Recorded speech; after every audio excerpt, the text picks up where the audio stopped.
WXL46's warning alarm systems. During potentially dangerous weather situations, specially built receivers are automatically activated to warn of the impending hazard. Tests are normally conducted by NOW's National Weather Service every Wednesday between 11 a.m. and 12 noon. When there is existing severe weather in the area on Wednesday, the test is postponed until the first good weather day.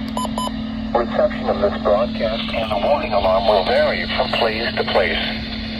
This variability, normally more noticeable at greater distances from the transmitter, will occur even though you are using a good quality receiver in perfect working order. The warning alarm will be activated for watches and warnings affecting the following counties: Christian, Dade, Dallas, Douglas, Greene, Macleod, Lawrence, Polk, Stone, Taney, Webster, and Wright. This has been a test of the NOW Weather Radio Warning System. We now return to normal programming.